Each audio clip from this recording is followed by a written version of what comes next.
Hello and welcome to SEN Insights, the podcast. My name is Hannah Morris. I'm an educational psychologist working with children aged 3 to 16 years. Sometimes educational psychologists are referred to as EPs or Ed Psychs for short. I live in Hertfordshire and have been practicing as an EP for over 17 years. As a very quick introduction, I'll briefly explain what an EP does. Psychology is the science of understanding our minds and behaviours. Educational psychology applies this knowledge to teaching and learning. My role is to help adults and children understand learning, behaviour and development, identifying what might be causing difficulties in education and what can be done to help a child have positive relationships, feel calm and make progress.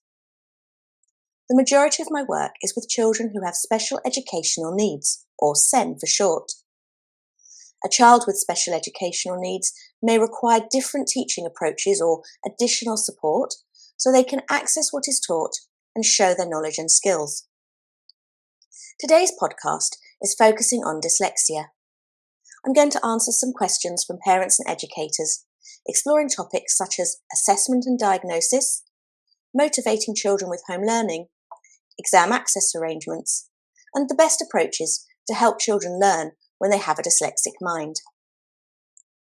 Questions were sent to me through my Facebook group. If you'd like to submit questions for future podcasts, then search for SEN Insights the group. There's also tons of useful information and resources shared in the group, covering a wide variety of SEN-related topics.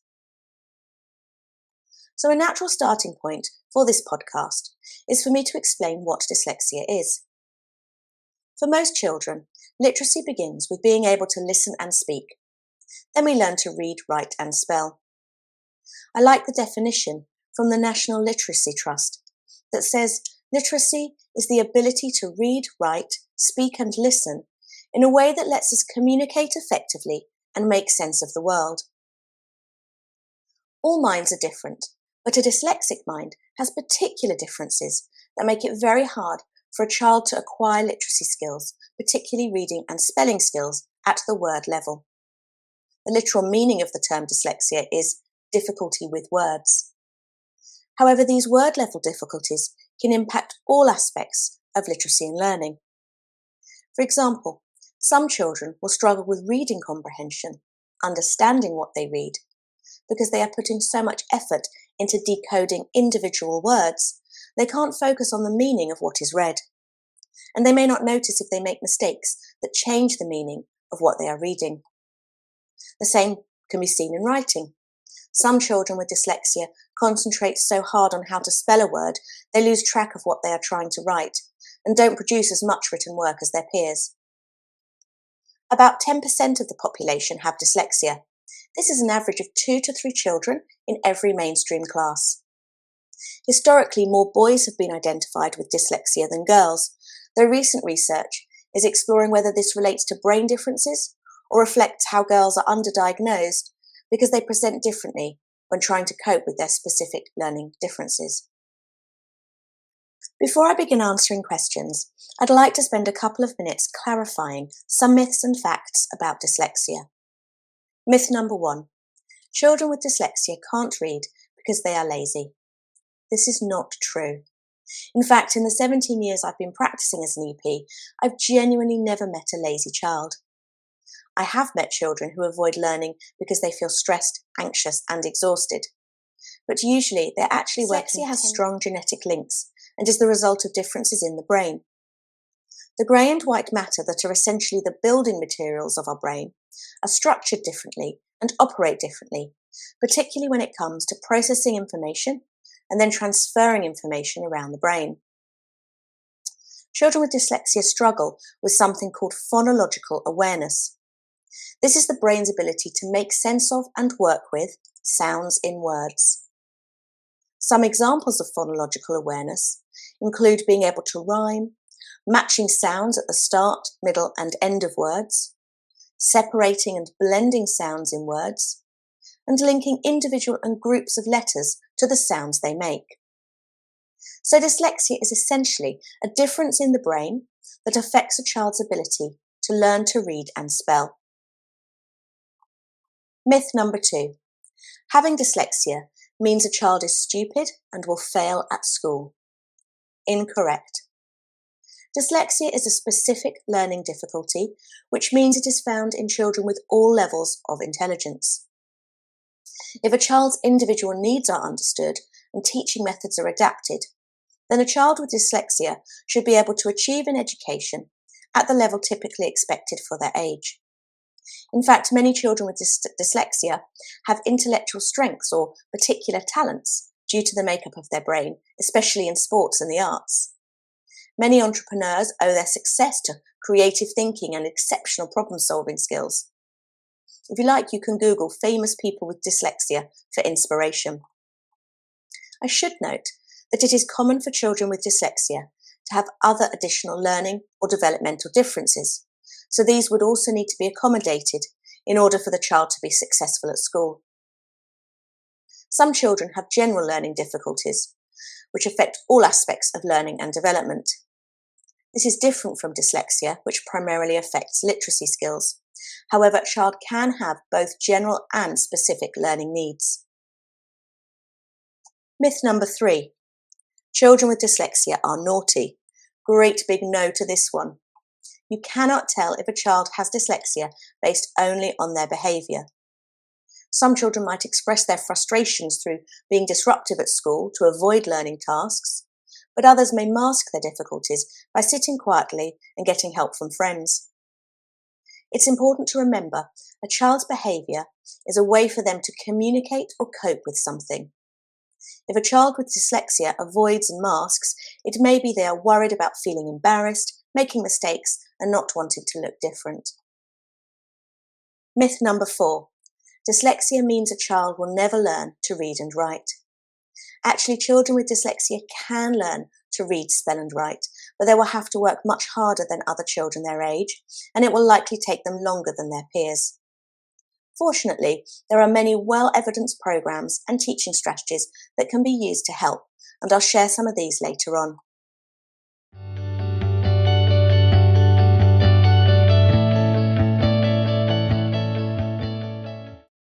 So let's now hear some of the brilliant questions that were asked. I've grouped them into categories, so these first few are around early signs of dyslexia and the types of difficulties children experience. Ruth asked, does dyslexia manifest in other ways apart from reading and writing? For example, the ability to keep things tidy. Conchetta would like to know, can the inability to retain what has been taught be a sign of dyslexia? The answer is possibly. There are symptoms of dyslexic minds that commonly occur but are less well known, such as difficulties with organisation, sequencing, sense of direction and memory. For example, we might see children reversing numbers or confusing math symbols, forgetting what they need to take to school, and struggling to memorise spellings. The reason the answer is possibly is because whilst these difficulties can result from dyslexia, they may also stem from other influencing factors, such as mental health, other developmental differences, and quality of teaching. For a child with a dyslexic brain, difficulties with organisation and memory often stem from verbal processing speed and working memory needs. If a child struggles with verbal processing speed, this means they may be slow to take in and think about language. A common struggle for children with dyslexia is being able to recall the words they want to say when speaking and to organise their thoughts when writing. Working memory enables us to hold information in mind. Imagine a notepad in your head that holds information for a couple of seconds so that you can work with it in some way. If a child struggles with working memory, their notepad is too small to hold all the information they need, or it gets erased too quickly. In the classroom, this means a child will find it hard to keep in mind information they hear. Verbal working memory is an important part of the learning process and can have a big impact on remembering what is taught. Both verbal processing speed and working memory can make it hard for a child to organise and sequence thoughts and language when writing, but they also affect a child's ability to follow instructions. So if a child isn't tidying up at home, it is possible they're forgetting verbal instructions, especially if they are given 2 to 3 instructions at once. However, as I said before, there are many factors that can lead to difficulties with organisation and memory.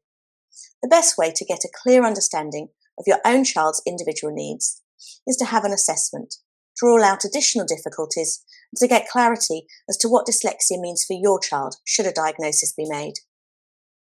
Dyslexia as a label gives us an indication that a child would need to be taught differently, but the detail within an assessment tells us about an child's individual strengths and needs. Alyssa has asked, how might dyslexia show up in a highly able child? What signs or flags should parents and teachers be alert for when a child appears to read and comprehend above age-related expectations, but does not produce written work at an equivalent level? Thank you, Alyssa, for these insightful questions. All children with dyslexia have individual patterns of strengths and needs, including their emotional responses. Dyslexia may be harder to spot in a child with higher intelligence, as they may use their intellectual strengths to accommodate and hide their difficulties. As I mentioned earlier, dyslexia can affect children of all levels of intelligence. In the case described by Alyssa, I would say the discrepancy between reading and writing is definitely a sign that the child has an area of need that requires exploration. However, whether this results from dyslexia or another learning difference would need to be identified through an assessment. For example, it is possible that writing skills are being affected by fine motor coordination, so how effectively the brain and hand are working together. If the child does have a dyslexic mind, then perhaps they are using the context of passages to help their understanding, but are still struggling to put their thoughts onto paper. Perhaps they can read words, but put in a great deal of effort when doing so. I would say that if you have tried to adapt your teaching and put in targeted support, but there are still concerns, then an assessment is an appropriate next step. If I think about the children who I diagnose with dyslexia, as well as difficulties with reading, spelling and writing, the most common concerns flagged on referral forms are probably speech and language needs, especially in the early years, attention difficulties and forgetfulness, disliking foreign languages, anxiety around school and home learning, and difficulty with revising and exams at secondary school. There are quite a broad range of indicators that a child may have dyslexia. The British Dyslexia Association has checklists on their website detailing signs of dyslexia grouped by different ages that might be helpful, especially in cases where it may not be as obvious. Thank you for listening so far. I hope you're finding this podcast interesting. I'm looking forward to answering more questions in a moment, including questions about dyslexia assessments, motivation to learn, and exams. I just wanted to pause and ask you to please consider making a donation to support me in putting together more podcasts on other SEN topics. Simply click the support button on my Buy Me a Coffee homepage. I've really enjoyed putting together my first podcast and would love to do more. So thank you if you decide to contribute and support this project.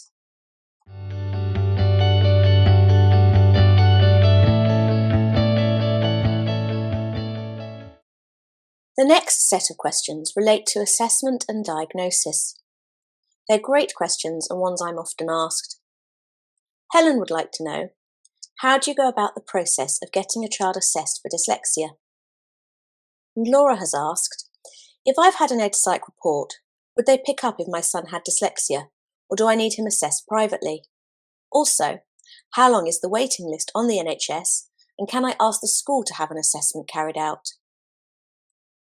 The two professionals that assess for dyslexia are educational psychologists and specially trained teachers, sometimes called dyslexia assessors. Both professionals work within education teams in local authorities, your council, not the NHS. And you can ask your school inclusion officer or SENCO to make a referral for your child. FYI, SENCO stands for Special Educational Needs Coordinator. You can also contact the services directly to inquire about their referral process and whether they will assess for dyslexia. Unfortunately, many SEND services in local authorities have reduced budgets, which means that although the professionals are qualified and skilled practitioners, they simply do not have the capacity to meet the needs of children in the schools they support. Some schools are struggling to access any services at all at the moment. Many children are waiting months or years to receive support from advisory teachers and educational psychologists. So more parents are deciding to pay independent practitioners for assessments and advice. For private assessments, just contact the person or company directly to ask how to make a referral. Here are some tips for finding someone to assess your child. Ask for recommendations from friends, your child's school, or SEN-related social media groups. Google services in your area, read testimonials, and see if there are any reviews online. Write a list of questions that you would like answered and contact the practitioner to check they will cover everything. You can search the British Dyslexia Association for specialist teachers. And to find an educational psychologist, search the British Psychological Society or the Association of Child Psychologists in Private Practice. If your concerns are solely related to literacy skills, then it will be cheaper to use a specialist teacher. If you think there may be other areas of need, such as social or emotional needs, then an educational psychologist is qualified to use a broader range of assessments and is trained to identify and make sense of more complex concerns. The prices EPs charge will vary depending on the geographical area, type of work being carried out, and their professional experience. It's also worth noting that an assessment will be more likely to identify dyslexia towards the end of Key Stage 1. You may have heard people say that dyslexia can't be diagnosed before age 7. Whilst this isn't strictly true, it is hard to get strong evidence through an assessment before age 7 because a lot of the difficulties seen in dyslexia are also common in early child development. For example, reversing letters, mirror writing, and confusing letter sounds. However, a child does not need a diagnosis to receive additional support if they are really struggling to develop literacy skills compared to their peers. In fact, it is very helpful for assessors to know how a child has responded to targeted teaching when they consider a possible diagnosis. Another interesting question is from Claire, who's asked, what should a SEN school be doing if you believe your child is dyslexic and dyscalculic? Do they have a duty to assess? For those that may not have heard the term before, dyscalculia is like dyslexia, but it affects the understanding and development of math skills.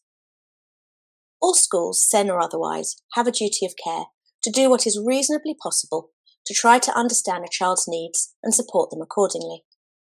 However, usually schools will need to make a referral to an outside professional for a diagnostic assessment of specific learning needs, like dyslexia, unless they have a member of staff who has acquired the relevant assessor qualifications. It is also important to note that the SEN Code of Practice has many grey areas that lack clarity around what is reasonable in terms of support. The section on involving outside specialists uses words such as should and may rather than must, which means each school uses their judgment as to whether they think a referral is appropriate. I would advise parents to look at the SEN information document on your child's school website, as this states what the school will offer. You can then use this to ask questions about how your child's needs are being identified and supported. The next question also relates to diagnosis. Noreen has asked, has the criteria changed recently, as previously your IQ had to be over 90 to be diagnosed with dyslexia? This is a really useful question, as it allows me to explain a bit about how our understanding and identification of dyslexia has changed over the years. Historically, dyslexia was called word blindness. Over time, through research, we began to understand the many different processes involved in developing literacy skills, such as phonological awareness, and assessments were developed to help identify children who struggled with learning to read. Two labels were initially used: poor readers and dyslexic readers, the difference being how intelligent a child was. If there was a significant difference between a child's intelligence and reading skills, then they were labelled dyslexic. However, further research found that difficulty with decoding words was something that was experienced by children of all intellectual abilities. So today we no longer assess dyslexia by solely comparing reading skills to intelligence. Instead, the psychologist or specialist assessor looks at all the child's strengths and difficulties and uses their knowledge of dyslexia to decide if this is the best term to explain the child's learning needs. It also means that recommendations for support are specific to the individual child rather than general. For example, does a child need support with working memory? What aspects of phonological awareness do they need to develop? And are there other areas that dyslexia is having an impact, such as learning to tell the time? Understanding a child's individual assessment profile helps to address their specific needs.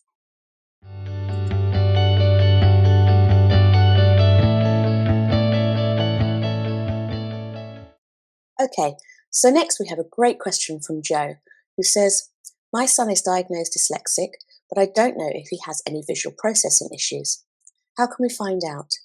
Is it only by assessing for Irlen syndrome? Would coloured overlays help?" Irlen syndrome is a type of visual processing difficulty. Visual processing is different from eyesight. It's how the brain makes sense of what the eyes see, rather than being a problem with the eyes. Irlen syndrome specifically relates to how the brain processes wavelengths of light. Children with visual processing difficulties may experience headaches during or after reading, or when looking at the board or a screen. Letters and words may be blurry or move around, and children may find it hard to keep their place when reading, maybe skipping a line. Coloured overlays, coloured paper or tinted glasses may be used to reduce symptoms experienced, especially if Irlen syndrome is present. Sometimes eye exercises are prescribed to strengthen particular visual processing needs. Visual processing differences are not dyslexia, but it is common for children with dyslexia to also struggle with visual processing. You can refer your child to a behavioural optometrist for a visual processing assessment. This is not available on the NHS, but may be covered by some private health insurances. To find a behavioural optometrist in your area, you can search the British Association of Behavioural Optometrists website. Coming up next, I'll be answering your questions on motivation, exam access arrangements, and strategies to help children with dyslexia. Just a quick reminder that if you think this type of podcast is useful and you'd like to hear more question and answer sessions on different SEND topics, then you can click the Support Me button on my Buy Me a Coffee homepage to make a donation.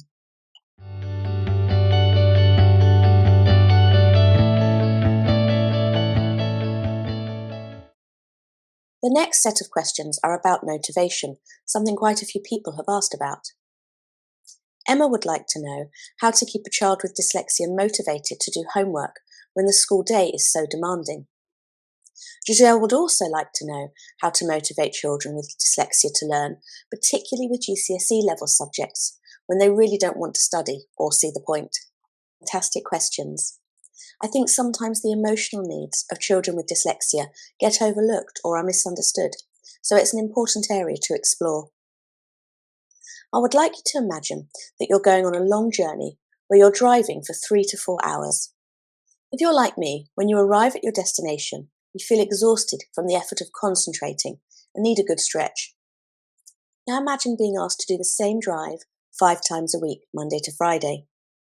How would you feel at the weekend? After 1 month? After a year? Attending school with a dyslexic mind is, in many cases, exhausting.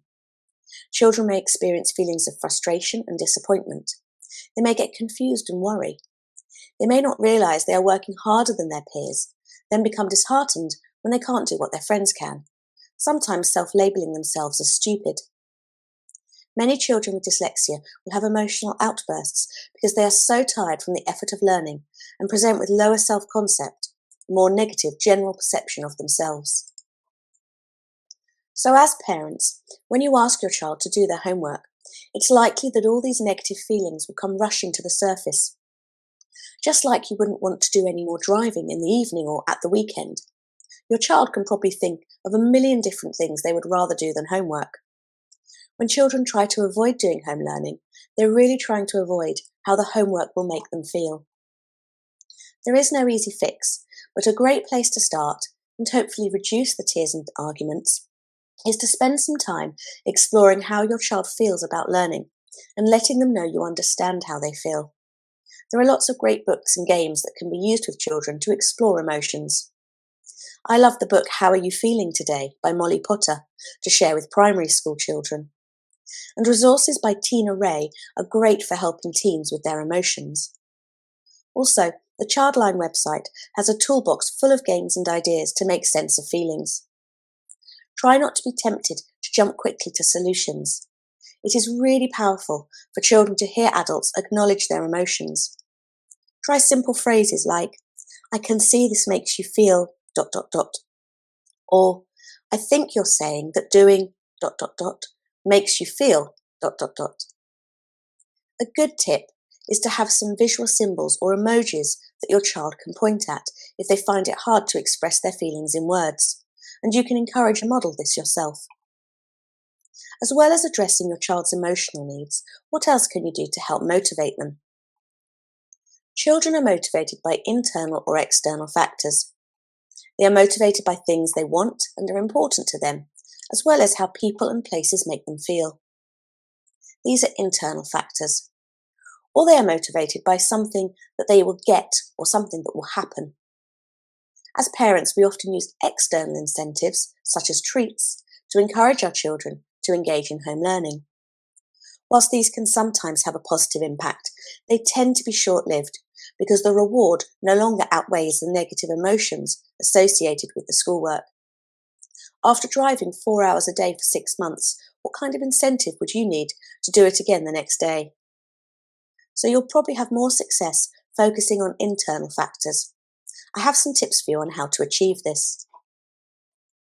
Think about how you can adapt your child's home learning experience to make it fun.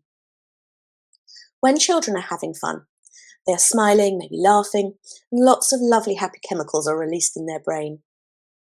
Try a cosy den, sitting in the garden or listening to music. You can use a lap tray as a portable table to lean on. If your child needs to practice spellings, number bonds and times tables, can they do it on a trampoline, whilst playing drums or doing the ups? It's hard to be motivated if you don't understand a task, or if what you produce doesn't reflect what was going on in your head. So think about whether your child's home learning is accessible to them. How has the teacher adapted the task so they can independently work out what to do? How can they show their knowledge and skills without having to write? These are all reasonable questions to ask your child's school. For older children in particular, do they understand what they read? Do they understand their own notes? Sometimes when a child seems unmotivated, they're actually communicating that they cannot access a task. They just don't know how to put this into words. I strongly advise exploring technology aids for dyslexic learners, as there is a great deal available. Just Google dyslexia tech and you'll find apps, reading pens, speech-to-text software and more. Assistive technology can make a massive difference to breaking down those barriers and enabling a child to be more independent in their learning. Children with dyslexia tend to avoid activities that feel difficult.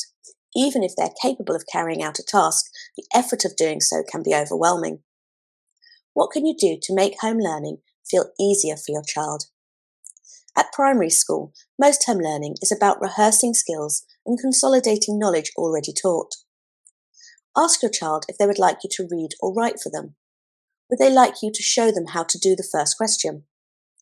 Then gently encourage your child to join in with you, only suggesting they try on their own when they seem confident. You can feed back to your child's teacher the level of emotional and practical support your child needs to complete homework set. Children learn just as effectively with adult support as working independently. Getting started is often the biggest motivational hurdle to overcome. Support your child with the organisational elements of home learning as well as the actual task.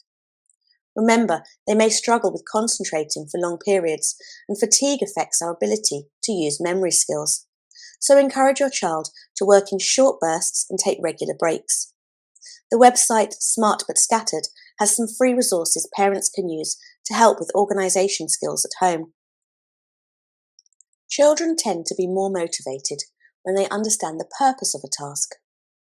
Help your child make links between their homework and both short and long-term goals. So what will the home learning task help them to achieve in the next week, over the next school year, and for their future career? Will it strengthen their understanding or help them remember something when they're at school?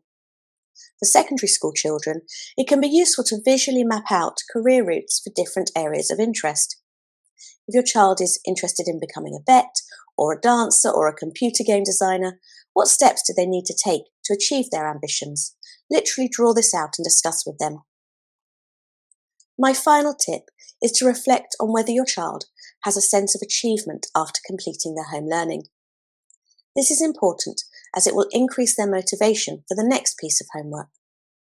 How does your child's teacher share success criteria and give feedback afterwards? How will your child know and remember what they are trying to achieve as they complete their home learning task? Celebrate even small steps of success with your child, but try to be specific and praise them along the way. So instead of, "Well done, you tried hard," try saying, "I like the way you are ... or "I can see you have remembered, worked out, thought about ... or "I'm really impressed with how you have ... Before I move on, I'd just like to re-emphasize the importance of supporting children's emotional needs when they have a dyslexic mind, as they are at greater risk of developing mental health conditions such as anxiety and depression. Teaching your child strategies to manage their emotions, such as self-calming techniques, can have positive, lifelong benefits.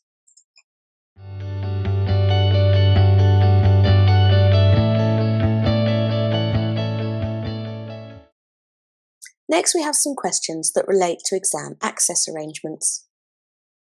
Leanne has asked, what would reasonable adjustments be for a diagnosed child about to start GCSEs? And Lisa would like to know, is a GL assessment enough to get a student extra time in their exams if 2 areas are below the required range? Or do you have to have the full psychologist assessment? Fatima says, if a child had a diagnosis at a very early age, say 8 years old, would a reassessment be beneficial or needed later on before GCSEs? My biggest fear is how my child will manage with GCSEs. So do you have any tips for helping dyslexic students to manage revision? Thank you for these really helpful questions. Exam access arrangements are any adjustments that a child needs to have equal opportunities in demonstrating their learning. For example, if a child has fantastic knowledge of history, but writes significantly slowly for their age, then use of a laptop or someone to scribe for them would be a reasonable adjustment that enables them to show their knowledge, removing the handwriting. So, to answer Leanne's question, anything can be an adjustment if it removes a barrier that would otherwise be preventing a child from accessing what is taught or showing their learning. The reasonable bit usually relates to how much something would cost or if the adjustment is impractical or detrimental to the learning of other students. Typical adjustments for children with dyslexia include extra time, use of a laptop, or a personal technology to aid reading. Some children may also benefit from someone helping them monitor time, having rest breaks, or taking assessments in a quiet room. For GCSEs, the Joint Council for Qualifications make the decisions regarding access arrangements. It is not the school's decision. You can download the guidance from their website, which is updated yearly.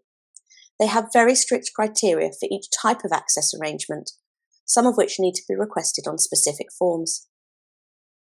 The criteria in the JCQ guidance relates to both test scores and evidence that the access arrangements being requested are part of a child's typical way of learning in lessons. So a school requesting access arrangements for a student taking GCSEs must also be able to show how the adaptations are used and benefit a child in lessons and informal tests. In terms of the test scores needed for the JCQ to grant access arrangements, the assessment must be carried out by an educational psychologist or specialist assessor. Lisa asked about the type of assessments that can be used. This would be the responsibility of the EP or assessor to determine based on the child's presenting needs. They would also have knowledge about the JCQ guidance and which test scores are relevant for each type of access arrangement. As I said before, the school have to have evidence on file of the child's typical way of working, as well as the test scores. Different access arrangements require different types of tests and scores, and this is all detailed in the JCQ guidance.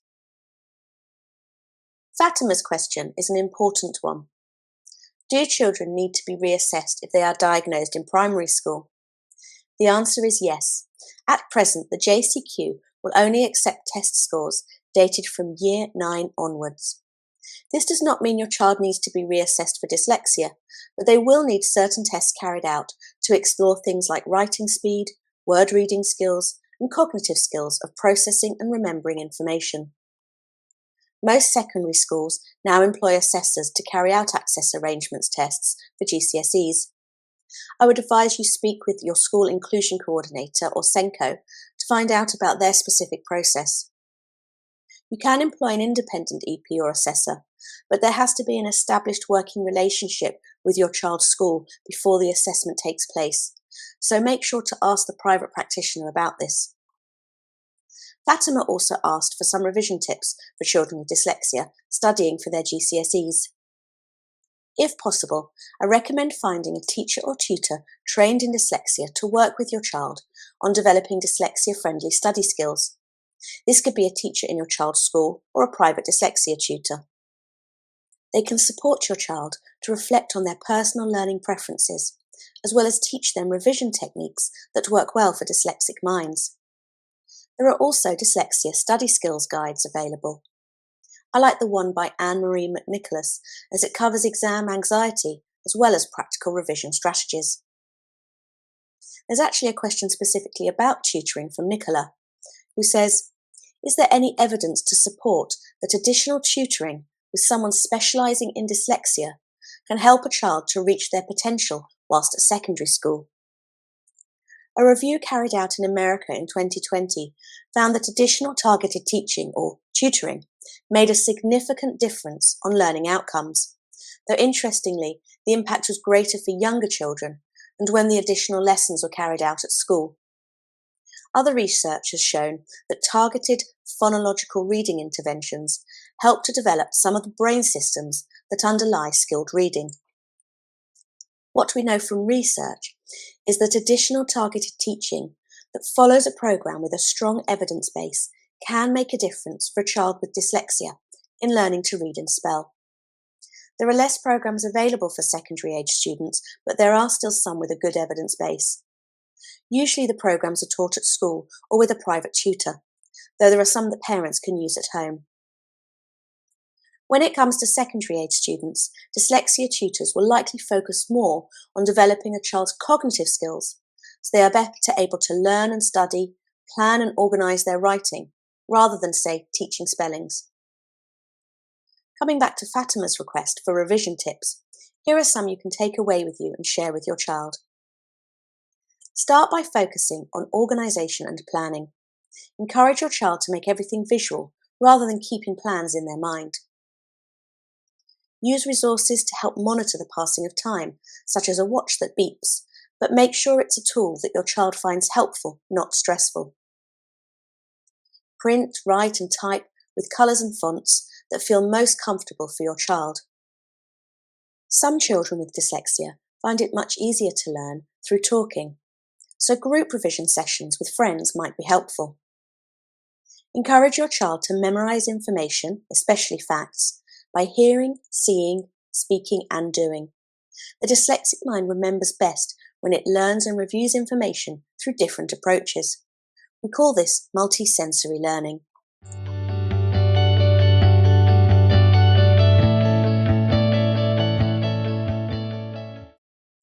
I received some wonderful questions about how to help children with dyslexia to make progress in education, particularly at primary school. Amanda teaches a child with dyslexia and says, I really hope to progress their reading this year, as it's barely Year 1 level. Any tips would be very useful. There are two things a child with dyslexia needs to make progress in education. First, as I just spoke about, is additional targeted teaching that follows a programme with a strong evidence base. Children with dyslexia need to be taught to read through a systematic approach that explicitly teaches the sound structure of language and how sounds relate to letters, phonological awareness. The Dyslexia SPLD Trust and the School Psychology Service publish a review of schemes for different literacy skills and at different ages. It's called Brooks's What Works for Literacy Skills. I strongly recommend teachers and parents look at this document if you are thinking about what type of programme will best suit your child or a child you teach. The tables included in the document show what skills each programme covers, what age they are suitable for, how long they take to complete, as well as weekly practice times. At the top of each programme explanation, there is a visual that indicates the amount of progress children made when the programme was tested. Another important component in targeted teaching for dyslexic children, and actually I would argue we should be specifically teaching this to all children, is memory skills. Take spelling as an example. Children need to know how words look, sound, and feel in order to spell them accurately. Some children need to be explicitly taught how to use their visual memory skills, as their brains don't do it automatically. Take a look at a video on my YouTube channel at EdPsych for Kids. The video is called Camera in Mind Spelling Technique and shows me teaching my daughter how to use her visual memory to memorize spellings. In the video, my daughter is wearing hearing aids, as she had glue ear at the time. Please always make sure to monitor a child's hearing, especially during the early years. Children with just mild hearing loss from glue ear will struggle to hear some letter sounds in speech. The second and equally important factor for helping children with dyslexia to make progress is the use of dyslexia-friendly teaching approaches. You may have heard the term quality-first teaching. This is where a teacher differentiates or adapts how they teach, the learning environment, and resources used for the whole class, as well as using assessments to plan for different learning needs, so that all children with SEN are included. They are all able to access the curriculum and receive excellent teaching. Many of the dyslexia-friendly teaching strategies would also be considered quality-first teaching. Ideally, we need all teachers to learn about the most common neurological differences and how to teach neurodivergent children as part of their teacher training. Until this happens, I would recommend teachers try to do some training as part of their continued professional development.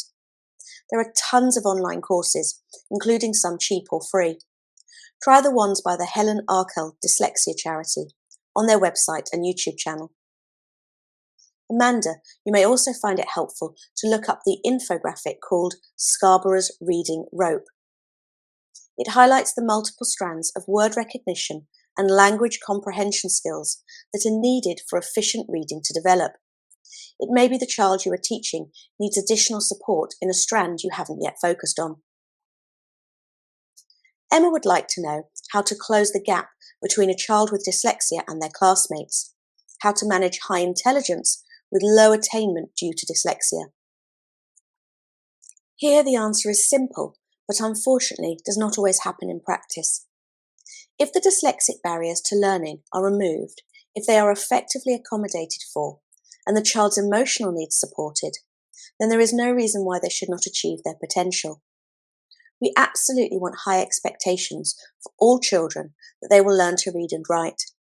However, the pace at which a dyslexic brain attains these skills may be much slower. They will need many, many more opportunities to learn and review their literacy knowledge. While children with dyslexia are on this journey, their attainment in all other subjects should reflect their intellectual abilities. If it doesn't, then the adults working with the child should think about how they can further differentiate teaching approaches and resources, how they can break down more barriers and ensure all aspects of the curriculum are accessible. Consideration should also be given to making sure additional learning needs haven't been missed. So you have something to take away with you from this podcast. Here are some simple dyslexia-friendly adaptations you can make in any classroom. Think about how information is communicated. Spoken language should be clear and in short steps. Try to talk at a pace that will enable children to think about what you are saying before responding. Make sure all text is dyslexia-friendly. It's so easy with technology now to get software and apps that mean a child can change the size of font and colour of a screen. Ensure that all text, whether on worksheets or on the whiteboard, is dyslexia-friendly. The British Dyslexia Association have a dyslexia style guide you can use. Given that many children with dyslexia have additional needs with visual processing or other difficulties, such as developmental coordination differences, minimise copywriting as much as possible. Pre-print information, not just resources but instructions too. And again, laptops are great for sharing information instead of asking the child to copy it. Be organised. I'm still baffled when I visit children at school and they spend the first 15 minutes of a lesson turning on their laptop and trying to find their previous work. Have it ready at the start of the lesson, otherwise it's wasted learning time. Give information in chunks and allow a short movement or rest break every 20 minutes. This can help alleviate fatigue and maximise attention skills. Find out how technology can be used as a learning aid for the specific needs of the child you teach. And think multi-sensory.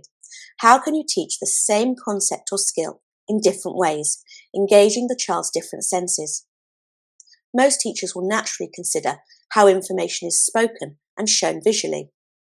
But can you think of ways to teach concepts and skills that involve movement, music, and even taste or smell? Arts and crafts are great for bringing a multisensory element into lessons. And of course, this doesn't just have to be for the child with dyslexia. It will benefit all children in the classroom.